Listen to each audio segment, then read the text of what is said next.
Okay, it's time for another status update. The first thing I want to talk about is my video contest. Now, it's half over, but only 5 people have entered. That means if you entered, you would have a pretty good chance of winning. A lot better chance than my last video contest, which had 26 entries. And even if you don't care to have any of your videos featured by me, I could at least advertise your channel and tell people to go check you out. So, yeah, go ahead and enter it, and I suppose what I'll do from now on is on the video say how many contents entries there are. I might do that. Oh, and another thing is Chris Bird uploaded a video a little while ago saying that he would also feature the videos that I said I would be featuring for the video contest. So, not only will you get all of my subscribers, but you will get his subscribers to watch your video too. That will get the views to skyrocket. Okay, so now that that's out of the way, about my Void Cube. That's probably something that you've been really wondering about. And this is the cube I got instead, and as you can see, the stickers are all worn out already. But anyway, so after I got the cube, I contacted him saying, like, I didn't get the right cube, could you please send me the correct one? And then he replied back saying, sorry, I cannot send you the correct cube at this time. Do you accept partial refund? And remember, this guy is Chinese, or I ordered it from Hong Kong, so yeah, it was kind of hard communication. He did not have the best English. So, and I said, what? Why can't you send me the correct Void Cube? And how much of a refund would you suggest? And he replied back, oh no, and I also asked, and could you recommend another seller to me? And so he replied back saying, again apologizing that he couldn't send me the correct cube, and he said, do you accept a partial refund of $7? And he also said that he couldn't recommend another seller to me. And so this time I decided to take some advice from some other people, MonkeyDude1313 for one, and I finally wrote back to him later that day, being a little assertive, saying, well, if you cannot send me the correct cube, I deserve a full refund, including the shipping. Well, 2 days went by after I sent that, and still no response from him. So I sent him another message saying, I am awaiting your response. If you do not respond to me or grant me a refund, I will open up a dispute with PayPal. And what that means is PayPal will look into the situation and determine a course of action, and forcefully grant me a refund, I suppose. And then the very next day he replied back saying, okay, I will now send you the correct cube. Please allow 7 to 12 days for it to be shipped. That's just kind of funny. It all sounds like a scam or something, because it kind of sounded like that he wanted to bait me with a really cool cube, a Void Cube, then send me the wrong cube, and then try to get a partial refund from me. So it kind of looked like he wanted to sell off this cube, and not have to sell his Void Cubes or something. So, although he had a pretty good rating, but one of the friends I contacted said that guys can bribe people to give them good feedback. So, yes. The moral is, never order from China. Never. I did find a few sellers that did not order from China. There was one from Malaysia and one from Japan. And I looked for those after ordering mine. So, I am awaiting the Void Cube. I am expecting it sometime next week, and oh yeah, I did send him another message saying, okay, thank you, but please make sure it's a Void Cube this time. And he said, okay, I will. So I will be expecting it sometime next week, and it might come today, but I think that's really early on. It'll probably come sometime next week.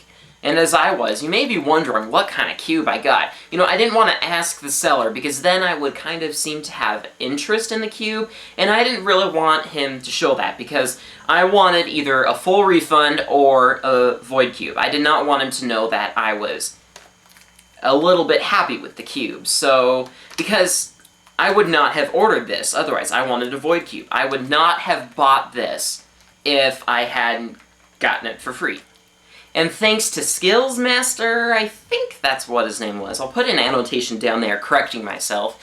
And at least that was his name on BlogTV. I was on with Chris a few times, so yeah, if check out Chris Bird on BlogTV. I might be there sometimes, but that's usually when I don't have anything else to do or I'm waiting for video to render or anything. So, and his channel is in the description, SkillzMasters. It's a bunch of numbers, so I'm not gonna say them. And so I was on BlogTV with Chris, and I again asked people, as I had several times, does anyone know what kind of cube this is? And one guy identified it as a SlickCube. That's supposed to be a really good speed cube. I'm not sure if it's better than Cube for You DIY, so I did find out it does have center caps. They're just kind of a little hard to pull off. Yeah, there. So, I'll let you get a good look at it. So, there's the screen here. Turn on the backlight. So, that's the screw. I can unscrew it.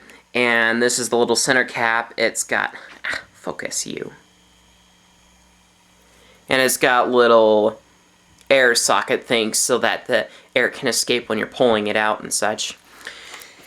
Okay, so the SlickCube is a $13 value, and I think you can order them in the US. So I really do like this cube, and I will be reviewing it when I get my Void Cube 2.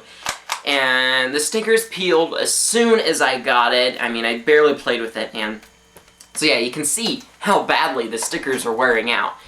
And I will get tiles for it, but until then, I'm just for the fun of it, I'm gonna try to wear out the sticker so much that it turns into a dodo cube. It's just a little goofy thing, so I'm giving it extra use that I would normally give a cube. And it's also really nice. I can do finger tricks so much more easily now. So, and also another thing, I recently just finished memorizing all the PLLs for a Rubik's Cube. That is so awesome.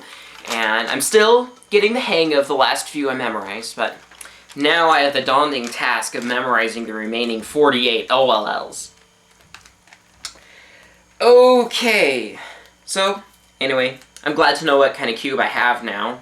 So, at least it's a good cube. And so now that I have this cube, I am going to turn this cube into a super cube, like this one here, and you may notice that I got rid of the CubeSmith logo. It's because I took some of my uncut tile material that I got recently for my 2x1x1 and cut a new tile for it, because, you know, I was tired of the CubeSmith logo. It just looks so much better without the logo, in my opinion.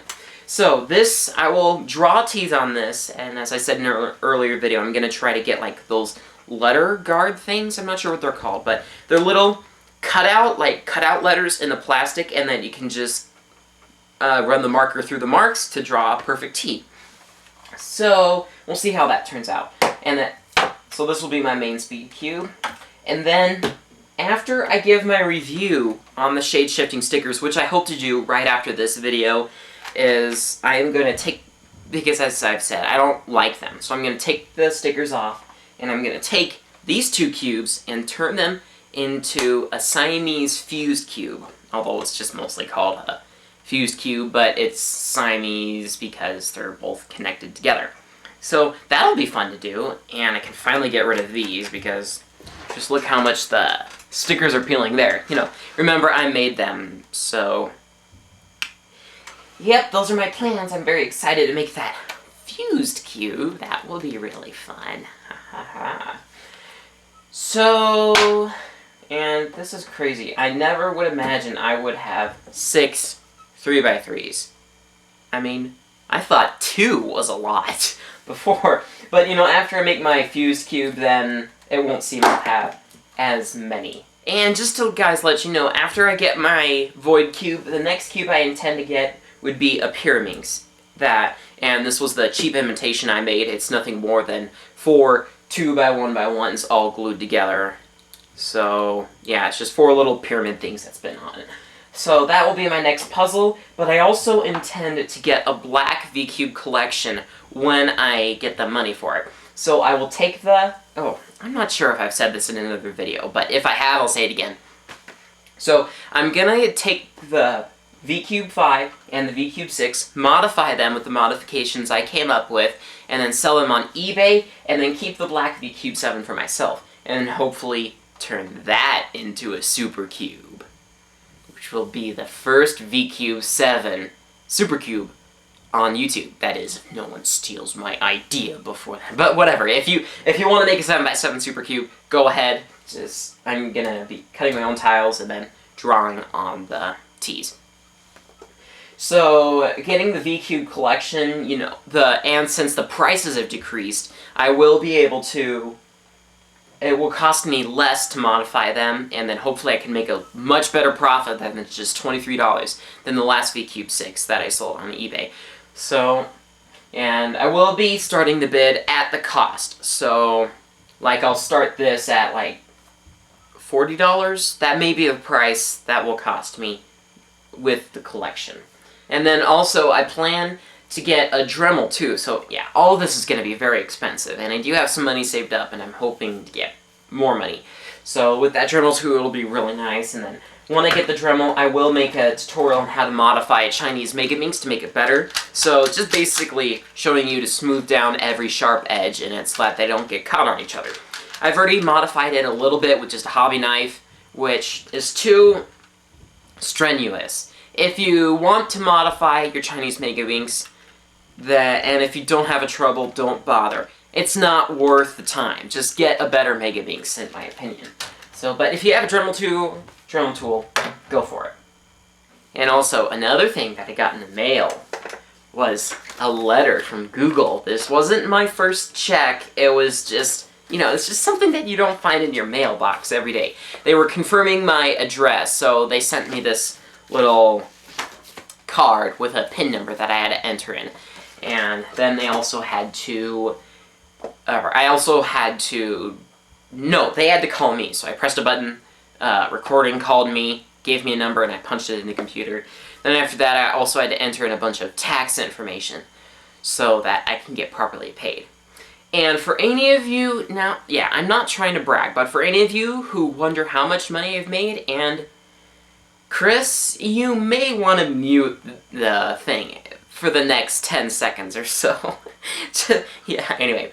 I have made so far, I believe last time I checked, $112 from my YouTube ads. So, and I've been at it for about a month and a week. So, yeah, it's been a lot of fun to see that go up. So I will get my first we'll start processing my first check at the end of April. And then after they go through all the tax stuff and all the processing they have to do, I'll get it by June 1st. Although, I hate to tell you, I'm not going to be putting any of it towards cubing. My mom wants me to tithe it and then put it towards my college fund, or whatever. So, which I suppose is reasonable, but yeah, oh well. I do get enough money for the cubes I want to get. Okay, I believe that's all I have to say right now, so until next time, guys, bye!